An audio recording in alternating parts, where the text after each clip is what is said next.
How's it going, ladies and gentlemen? This is Owen and welcome to a brand new video. I haven't really made a video in quite some time, and it's mainly because I've been doing university work. However, this video is quite dedicated to one of the games that I made during university as one of my final projects, and alongside two other main projects that I made, this is my favourite one. The game is a horror game called Static. It is a block layout and it's a vertical slice. If you don't know what any of that means, it's basically a very basic level. It's more of a level design focus than an actual fully made game. And a vertical slice is pretty much more of what's to come.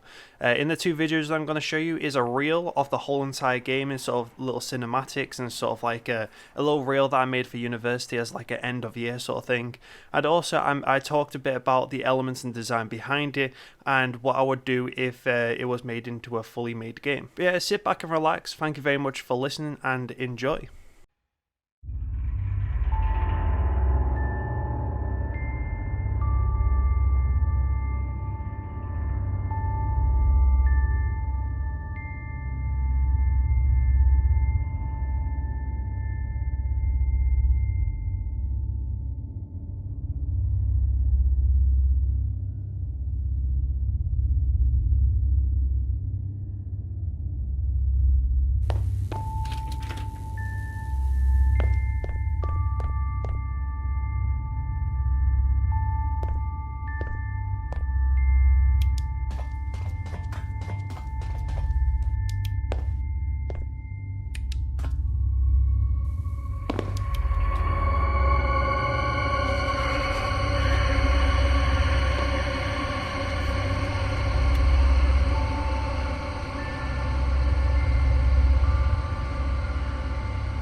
Hello and welcome to Static, a horror story driven game with an interactive element to get to your goal.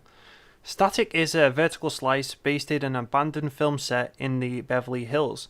You play as a news reporter, and when news broke out that there's potential paranormal activity in the Hollywood Boulevard, you must check it out so you can have your breakthrough in the media industry. As this game is a vertical slice, this is what to come. The game introduces a small narrative before the paranormal activity and during the search in the game whilst taking pictures of the evidence. If this game got approved by a game company, I would change up the story and make it so the character searching gets killed, and when the main character after the prologue comes into the house, it sees the after effects of how the person got killed and how crazy the paranormal activity went on that night, making it into a similar game such as Lord Nightmares, Outlast and Resident Evil. The 4 pillars of game design for this game include isolation, which is being lonely, and light to remove the isolation in the house. Atmosphere, so it's quiet, dark areas and environment. Interactive, such as puzzles and opening new areas. And story, which is diaries, progression and level design. The pillars are focused on regard to make this. As a horror game, I wanted it to solely focus on level design which implement all these elements such as isolation and the atmosphere built around it to make it scary. One of the specifics in the game is the story, such as level design and diaries. So this comes to my next thing, which is the diary entries. In this game, give subtle clues on how to access certain rooms. The diaries consist of an intern who is trying to get his name in the film industry and ultimately falls short because of these paranormal activities the player is trying to investigate. The notes mention and foreshadow events will happen in the game. An example can be when you pick up a note, it mentions flickering lights and the TV turning on, which actually happens after picking up the red key in the game.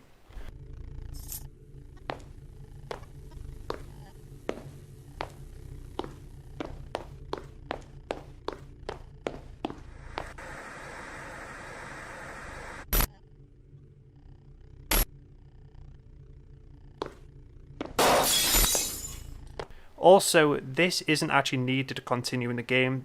Looking at the diaries and reading the diaries only help you with the level design, but it's completely optional whether you pick it up or not. Another specific is the portal puzzle-like trapped room in the game. So after taking a picture of one of the portals, the player actually breaks the 4th wall and asks the player if it should enter the portal. This is completely optional in the game and not necessarily continue. If you enter the portal or before and after taking the picture, you become trapped. Looking around this room, you glance at this note and it mentions the puzzle or suffer. The puzzle consists of keys and key cards. There's 4 key cards in the room and only one works.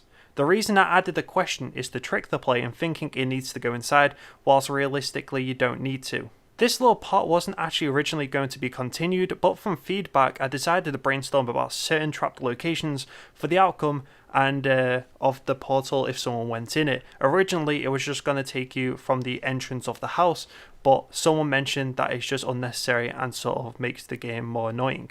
Through the game, the player is treated with a flashlight straight from the get-go when you look at the car bonnet, and this helps you escape the darkness during the game. Although hard, the flashlight does run out if you are puzzled with what to do, and it could often be hard to navigate without it.